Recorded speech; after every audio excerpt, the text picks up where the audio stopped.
en mi cuerpo. Ahora no olor de aceite de oliva, ahora crema. Bango. Bango. Ano pa alam mong Tagalog, Sophie? Asan ka? Asan ka? Dito. Asan si Alima? Oh, sleeping. Di ba? Galing nila. Oh, kumain na ba Alima? Kumain na si Alima? Oh, no. Ay, Sophie. Ay, kumain si Alima. Alima, kaya na. Ito na. Oh, ganun po mga Good morning, good morning, good morning. Naku, marunong magligpit. Ba't ang dumi ng kalat? Ba't ang daming kalat sa bahay?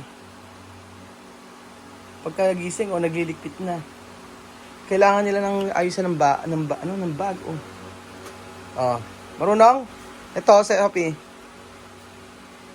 Ayan. Oh, tapos.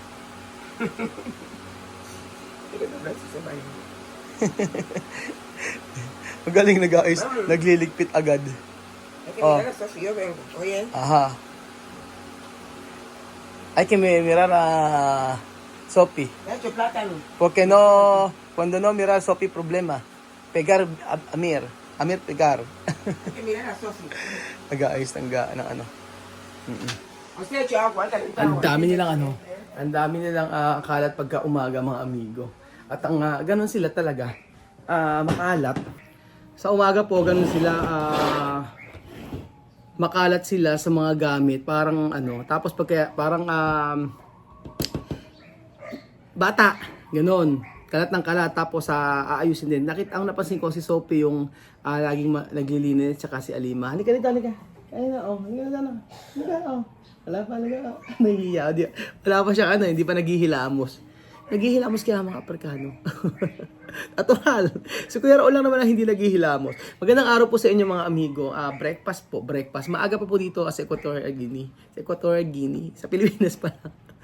Loading na naman ang Kuya Raul ninyo. So ngayong araw po ay Antay-Calatia Celsa dahil wala tayong kain po tayo ng breakfast. Ang breakfast nila ay saging. 'Di ba? Kung tutuusin ang kanilang pagkain ay napaka masustansya ang kanilang pagkain kumpara po sa atin. Hindi sila ma-ingredients, hindi sila maasin, pero makaldo. Ano ba talaga? Ayan pa mga amigo, actually pagkagising nila, ligo agad sila. Tapos pagka-uwi nila sa bahay, ligo. Wala silang pasma-pasma. Wala silang ganun-ganun. Chamame! Halika dito. Meron tayong pag-uusapan.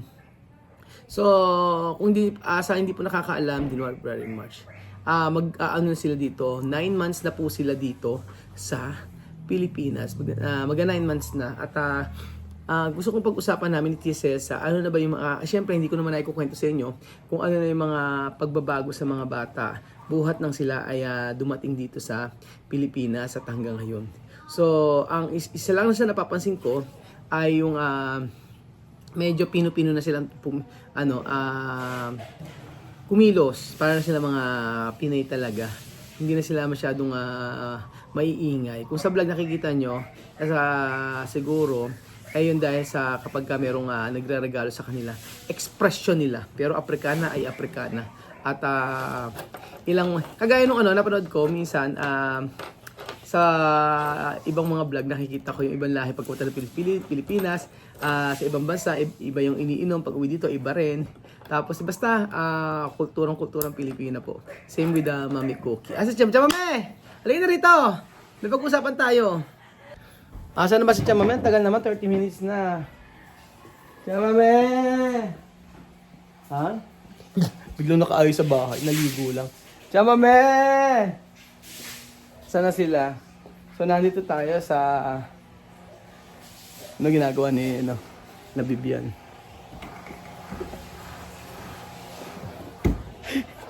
Ayaw naka-electric. Ayaw hindi raw sanay naka-aircon sila. Tapos yung mga lamig na lamig. Mga naka-electric pan tapos nakakulukbong.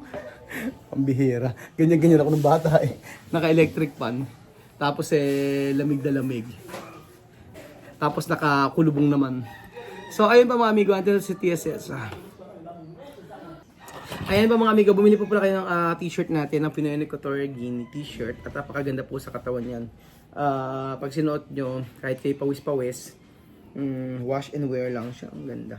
Tapos iba-ibang design yan, di ba? Murang-mura lang po yan mga amigo.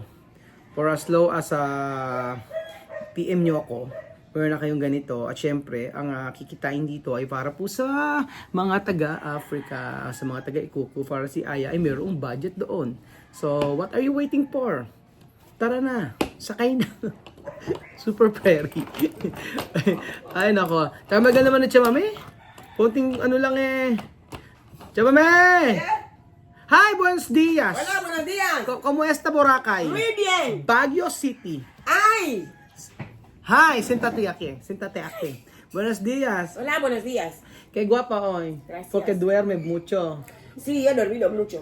Ayan, natulog, natulog si Chamame ng maaga. Chamame, yo quiero preguntar una cosas.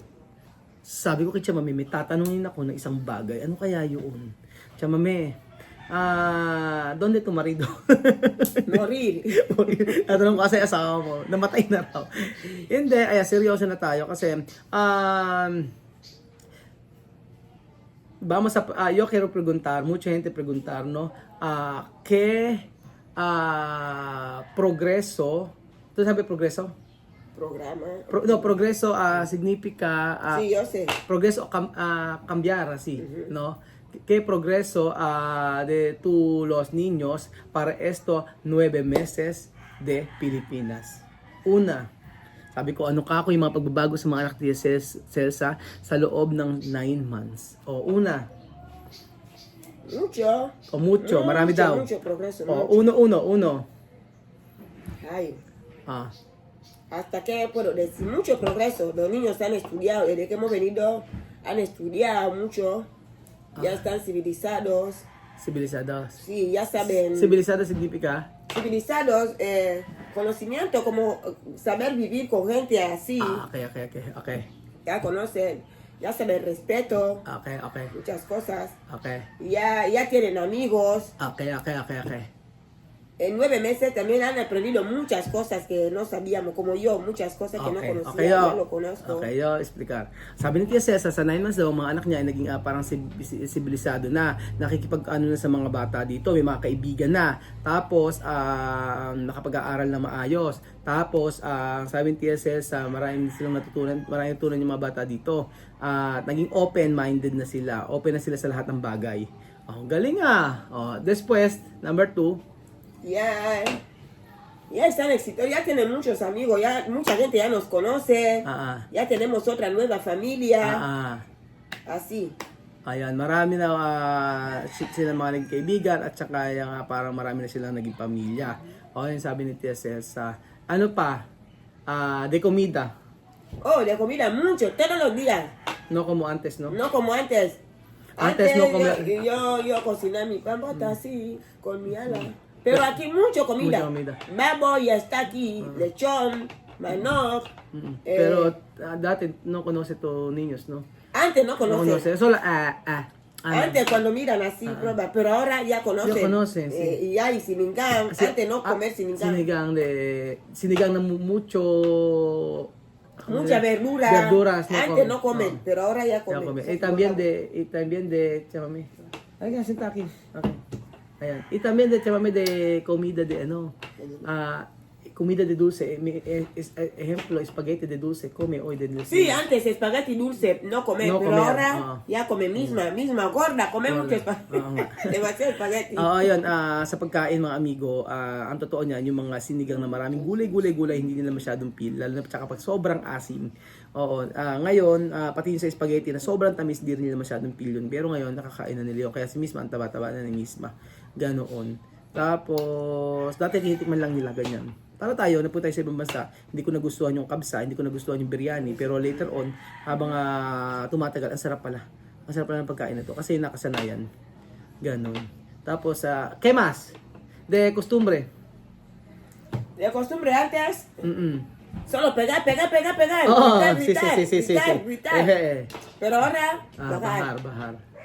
Ngayon, sa ugali mga amigo, dati si Chamay palo ng palo. O hampas, ganyan. Ganon po siya before. Ngayon hindi na, nagbago na. Hindi na siya ganon ka, hindi na ganon siya magdisiplina. Ang dami nang nabago. Kasi dati iba sila magdisiplina, di ba? Nakita niyo sa Equatorial Guinea, nakita mo may hawak na kutsilyo. Antes, en Guinea, ¿no? Tú tienes machete. Sí, Así, yo así. quemo hasta con la plancha cuando muchos así, niños no escuchan pegar. Pero no, ahora no cambia. Ahora aquí en Filipinas no pegar, en Filipinas hablar. Ngayon, sabi ni TSS, dati kasi kahit hanggang plancha, hanggang sa may kutsilyo, yan, hawak-hawak niya pa sa pagdidisiplina sa mga anak niya. Pero ngayon, mga amigo, kinakausap na lang niya. O yun din ang napansin ko sa loob ng 9 months. Kasi nung struggle namin, yun na yung 1 month to, mga 1 month, 2 months, 3 months, 4 months, yan. Ang hirap kasi syempre pag iba siya magdisiplina, natatakot kami minsan, ganyan. Pero ngayon, hindi na ganun. Sasabihan na lang niya yung mga anak niya. Yun ang maganda. Puro ngayon para siyang si Cha Mercy na masyadong madisiplina sa makuda. Ay, nanonood si Mama. Shout out sa iyo. Ayun, tapos pa siya, mami? ¿Qué más de cambia?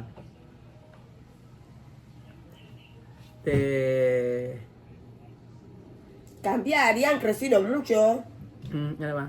También ya han cambiado, ¿no? Aquí, bañar. Yo desperté por la mañanita, yo baño una vez. Trabajar. Hasta por la noche yo bañando. Pero ahora yo bañar, hay grifo, hay agua en el grifo. Y también, chamame, antes. Todo ahora. Antes tiene olor a no bien, pero ahora sí, no. Nosotros olor diferente con filipinos. Nosotros africanos tenemos nuestro olor. Yo aceite de oliva en mi cuerpo. Ahora no olor de aceite de oliva, ahora crema. Bango. Chamame, ahora cambiar dati kasi gamit nila, di ba, yung oliva, yung mantika. Oo, mantika, oliva. Oo, yung mga ganyan. Ngayon, ahora no. Crema. Dati ngayon yung mga cream na gamit nila. Ahora belio para mi cuerpo. Belo. Belio, así. Belo ang gamit niya sa kanyang papaya. Mi cuerpo. Silka, huele bien. Bango. Oo nga dati olor de africano así diferente. Sí, olor de africano. Pero ahora nada. Ahora olor de europea. Europea. Iba na yung amoy nila kasi hindi kagaya before nang bago sila dito. Pero ngayon lahat sila pati mga anak nila wala. Okay na. Yun. Tapos kasi gumagamit na silang cream. Ano pa? Kumain ka na. Ay na. Kumain. Kain na. Con leche, no? Ayun. Tapos, ano pa? ¿Qué más? De lenguaje también. Ahora cuando yo hablara... Sí. Antes español combe. Ahora mis niños hablan inglés, Tagalog, así. Cuando yo hablo Tagalog... Ellos escuchan, ellos hablan. Ayun. Siyempre sa language, dati ang laki ng barrier, ang laki ng ang hirap pagka sa language sila kasi minsan na misinterpret nila yung mga sinasabi namin or yung pagka nagtawanan ganyan. Ngayon naiintindihan na nila, especially sa mga bata na to na nagtatagalog. Hindi nga lang ganoon kagaling pa pero wala pa naman silang one year kaya okay na yun. Yung importante kapag nagsalita kami ng Tagalog, naiintindihan na. Sophie, kain pa. Ano pa alam mo Tagalog, Sophie? Asan ka? Dito. Asan si Alima? Sleeping. Di ba? Galing nila. Kumain na ba Alima? Kumain na si Alima? No. No. Kain Sophie. Tama kumain si Alima. Alima, kain na. Ito na. Ganun po mga amigo. Yun ang mga pagbabago sa kanila. At ang pagbabago sa kanila ay tanong ko sa kanila, nakabuti ba sa kanila yung mga pagbabago nito? Mami, eso todo, comero. Mamu, come. Mamu, come. Halika na, kame. Chame de todo esto cambiar bien o no bien? Bien. Sí, mi niña cambió, mira, están gordos. Mira, ya han crecido. Ang gordo. Mataba na kasi sila Ya están bien. Okay daw mira, ang mga Sofita. pagbabago. Mira, Sophie. Grande. Alima, grande. Yun lang yung pagbabago sa kanila. Nakabuti rin sa kanila. Tanong ko kaya sa kanila, paano pag dumating yung time na nagbakasyon sila doon, babaguhin pa kaya nila yung ugali nila? Na ibabalik pa kaya nila yung ugali nilang ganun? Ganun kaya? Chamame, ejemplo, cuando tú volver allí para vacaciones, o ejemplo, 2 meses, 3 meses, tú vas a cambiar tu costumbre, tu cogido aquí?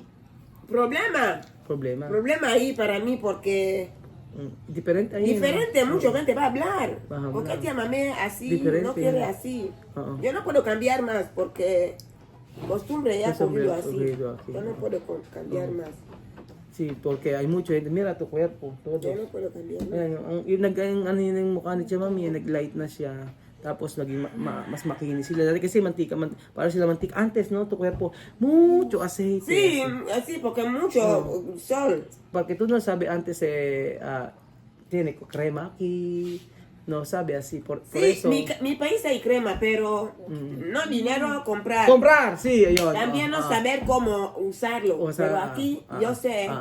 Todo el día, tía, me compra crema, esta crema bien. Y Perfume, jabón también. desodorante, jabón. Jabón, antes jabón, todo. solo jabón May, ¿no? Yo solo jabón May, mi preferido jabón May. Pero pero ahora aquí mucho, no? Ahora Palmolive, jabón preferido. Palmolive daw gamit niya. Pati sabi niya hindi naman daw, hindi niya pwedeng baguhin, malaking problema daw pagka binago nila yung natutunan nila. Yun. Syempre pagka bumalik sila doon, iiba na yung marami na yung pagbabago nila, hindi na pwedeng ibalik yun. Yun na yun. At syempre bakasyon lang naman kasi ang laki ng pagbabago nila, especially sa katawan nila. Ang taba-taba na nila at saka hindi na sila yung kagaya ng before na pagka bago ligo, puro mantika, puro ano, ganyan. Kasi dati, puro palmiste o palm oil yung gamit nila. Ngayon, hindi na po. Iba-iba na po. Kaya laki ng pagbabago nila. Yun ang nakakatuwa sa pamilyang ito. At masaya si Kuya Raul dahil nagbago na po sila talaga. At inatay po natin sila. Ang inatay lang natin sa kanila, cuando hablar, solo yo esperar, y todo gente esperar, cuando todos tus niños hablar inglés y Tagalog rápido. Fiesta, ese día, fiesta. Fiesta. Cuando mi niño habla Tagalog, Sí, fiesta. Ya no va a hablar más con español. Porque ¿dónde? Ellos solo aquí. ¿Dónde vas para hablar con no puede? Sabi ko, ang niyante lang ng mga Pilipino yung dire-diretso sa magsalita ng Tagalog tsaka English. At yun, sabi niya, hindi na sila magsasalita ng gano'n, ng Combe at saka Espanyol. Pero syempre, dapat hindi nakalimutan. Pero no olvidar de Combe y Espanyol. Sí, pero va a hablar Combe aquí con quién. Aquí no nadie para Combe. Cuando todos hablan Tagalog, ya está. Solo Tagalog.